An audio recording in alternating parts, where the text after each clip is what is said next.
to the Cameroon church. This is very powerful to the Cameroon church.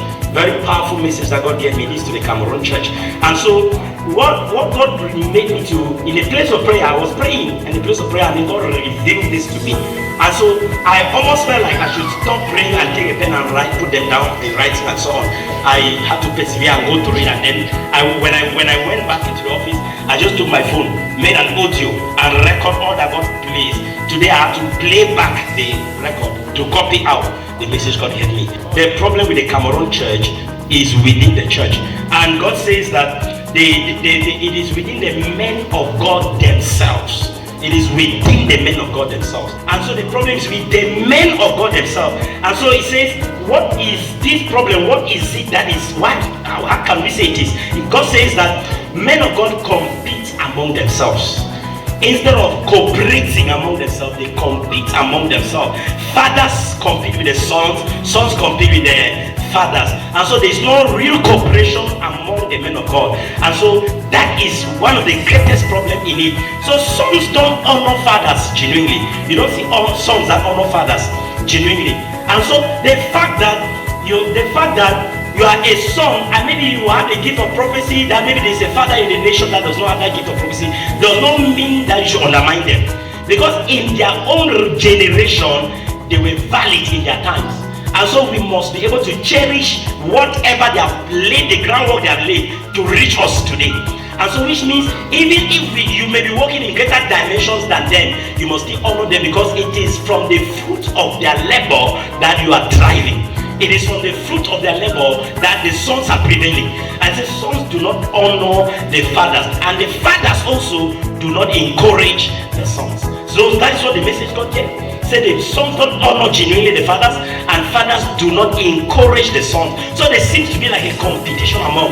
It's like sons feel that I should challenge the fathers, and so on. It's like a competition. And so that is one of the greatest problems actually in the Cameroon church. And he went further to say that the problem actually in Cameroon is not that there is lack of prayer. Say enough prayer is going on in Cameroon. Say enough prayer is going on in Cameroon. So that what is then wrong? Say the real thing that is wrong is that people in Cameroon, even the men of God, pray with wrong motives. They pray with the wrong motives. The motive for their prayers is hindering their prayers. And so they pray with wrong motive, and that's why we don't see the revival happening in the nation, because the motives for prayers are wrong. And so either some of them are praying to show that I have arrived, to show up, to challenge. You want to receive grace, power, prophecy, so that you can challenge others. You can show to others you are better than them. So those motives don't bring revival.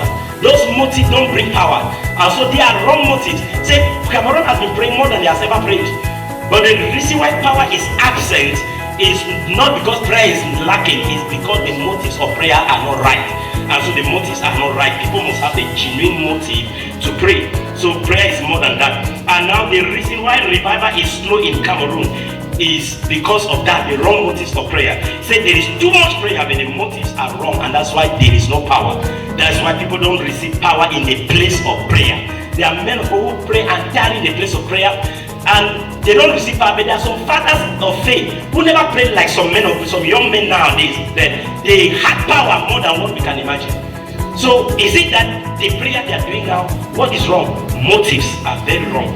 And the Cameroon problem is not in the evil or the evildoers and so on, because we talk about the scammers, just like the first prophecy came, the scammers, the prostitute, and so on. He said the Cameroon problem is not in the prostitute, the scammers, the witches and wizards and so on.